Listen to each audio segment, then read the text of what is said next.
Halo teman-teman, selamat datang kembali di Antara Halaman. Di ruang kecil tempat kita belajar berdamai dengan diri sendiri. Kita akan membahas sebuah buku yang mungkin sudah sering kalian dengar namanya, tapi belum tentu benar-benar kalian pahami isinya. Buku berjudul Filosofi Teras, karya Henry Manampiring. Buku ini bukan buku motivasi biasa. Bukan juga buku filsafat yang rumit dan berat. Ini adalah buku tentang bagaimana caranya tetap waras di dunia yang sering kali tidak masuk akal. Kenapa buku ini menarik? Di zaman sekarang, kita mudah sekali cemas. Cemas soal masa depan, cemas soal pekerjaan, cemas karena membandingkan hidup kita dengan orang lain. Dan menariknya, Henry membuka buku ini dengan sebuah pertanyaan sederhana. Kenapa kita gampang sekali stres? Lalu ia mengenalkan kita pada sebuah aliran filsafat kuno bernama Stoicisme. Stoicisme lahir di Yunani sekitar 2000 tahun lalu. Salah satu tokoh terkenalnya adalah Marcus Aurelius, seorang kaisar Romawi sekaligus seorang filsuf. Tapi tenang, di buku ini semuanya dijelaskan dengan bahasa yang sangat membumi. Tidak terasa seperti membaca buku filsafat. Lebih seperti sedang diajak ngobrol oleh teman yang lebih dulu mengalami banyak hal. Inti besar, dikotomi kendali. Salah satu konsep paling penting dalam buku ini adalah dichotomy of control. Atau kalau kita sederhanakan, ada hal yang bisa kita kendalikan, ada hal yang tidak bisa kita kendalikan. Dan sebagian besar penderitaan kita datang karena kita mencoba mengendalikan sesuatu yang sebenarnya bukan wilayah kita. Kita tidak bisa mengendalikan opini orang lain. Kita tidak bisa mengendalikan cuaca. Kita tidak bisa mengendalikan masa lalu. Tapi kita bisa mengendalikan cara kita merespon semuanya itu. Di titik ini, buku ini terasa seperti tamparan yang lembut. Karena seringkali kita marah bukan karena peristiwa itu sendiri, tapi karena ekspektasi kita tidak terpenuhi. Kita kecewa bukan karena dunia jahat, tapi karena kita merasa dunia harus sesuai dengan rencana kita.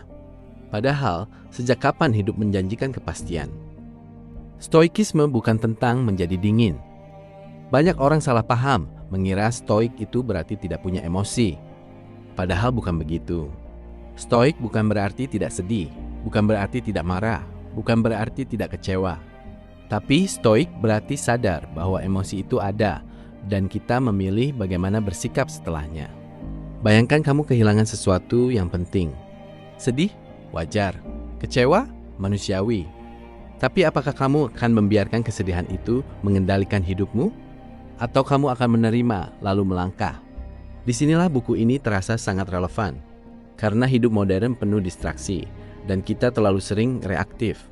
Kita terlalu cepat tersinggung, terlalu cepat membalas, terlalu cepat merasa terserang. Padahal tidak semua hal perlu ditanggapi. Tidak semua hal perlu diperjuangkan. Kadang yang perlu kita lakukan hanyalah diam dan berpikir ulang. Media sosial dan perbandingan. Salah satu bagian menarik dalam buku ini adalah ketika Henry membahas media sosial. Di era sekarang, kita terus-menerus melihat kehidupan orang lain. Liburan mereka, pencapaian mereka, kebahagiaan mereka. Dan tanpa sadar, kita mulai merasa tertinggal. Padahal yang kita lihat hanyalah highlight, bukan keseluruhan cerita. Stoicisme mengajarkan kita untuk fokus pada apa yang bisa kita kendalikan. Usaha kita, nilai kita, integritas kita. Bukan jumlah like, bukan komentar, bukan validasi. Dan kalau dipikir-pikir, betapa banyak energi yang selama ini kita buang untuk sesuatu yang sebenarnya di luar kendali kita. Menghadapi ketakutan. Buku ini juga mengajarkan tentang premeditatio malorum, membayangkan kemungkinan terburuk. Bukan untuk pesimis, tapi untuk bersiap. Seringkali kita takut bukan karena kejadian itu sendiri, tapi karena imajinasi kita membesar-besarkannya. Kita takut gagal, takut ditolak, takut tidak cukup baik. Padahal kalau kita duduk sebentar dan membayangkan kemungkinan terburuk itu benar-benar terjadi, biasanya kita akan sadar. Kita tetap bisa hidup, kita tetap bisa bernapas, kita tetap bisa mencoba lagi.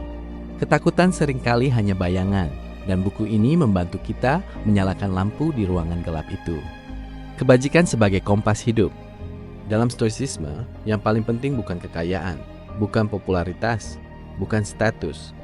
Yang paling penting adalah kebajikan. Hidup dengan bijak, hidup dengan adil, hidup dengan keberanian, hidup dengan pengendalian diri. Karena pada akhirnya, yang benar-benar milik kita hanyalah karakter. Kita bisa kehilangan pekerjaan, kita bisa kehilangan uang, kita bisa kehilangan orang yang kita cintai. Tapi selama karakter kita utuh, kita masih punya pegangan. Dan menurutku, ini bagian paling dalam dari buku ini. Karena kita hidup di zaman yang serba cepat, orang ingin hasil instan, ingin pengakuan cepat. Tapi buku ini mengingatkan, yang penting bukan terlihat hebat, yang penting adalah menjadi baik. Kritik dan kelebihan buku. Secara pribadi, buku ini punya banyak kelebihan. Bahasanya ringan, contohnya relevan dengan kehidupan Indonesia. Banyak studi psikologi modern yang mendukung gagasan Stoik. Henry berhasil menjembatani filsafat kuno dengan masalah modern. Namun mungkin bagi sebagian orang, buku ini terasa repetitif di beberapa bagian. Beberapa konsep diulang agar semakin melekat, tapi justru disitulah kekuatannya. Karena nilai-nilai seperti ini memang perlu diulang. Kita mudah lupa, dan buku ini seperti pengingat yang terus mengetuk pelan. Kenapa buku ini cocok untuk kamu? Kalau kamu sering overthinking, kalau kamu mudah cemas, kalau kamu merasa hidup terlalu berat, buku ini tidak akan menghapus masalahmu, tapi ia akan memberimu cara baru memandangnya. Dan kadang, perubahan perspektif jauh lebih kuat daripada solusi instan. Buku ini cocok dibaca pelan-pelan, tidak perlu dikejar. Bisa bab sehari, lalu direnungkan. Karena ini bukan buku yang selesai ketika halaman terakhir ditutup. Ini buku yang justru mulai bekerja setelahnya. Refleksi pribadi. Ada satu hal yang terasa sangat membekas, bahwa hidup tidak selalu harus terasa menyenangkan, dan itu tidak apa-apa. Kita terlalu sering berpikir bahwa hidup yang baik adalah hidup yang bahagia terus-menerus. Padahal hidup yang baik adalah hidup yang bermakna. Dan makna seringkali lahir dari ketidaknyamanan, dari kegagalan, dari kehilangan. Stoicisme tidak menjanjikan kebahagiaan instan. Ia menawarkan ketenangan yang lebih dalam. Ketenangan karena kita tahu batas kendali kita. Ketenangan karena kita tidak lagi melawan hal-hal yang memang tidak bisa kita ubah. Dan mungkin di dunia yang penuh kebisingan ini, ketenangan adalah kemewahan terbesar. Penutup, teman-teman, Filosofi Teras bukan buku yang mengubah dunia, tapi ia bisa mengubah cara kita melihat dunia.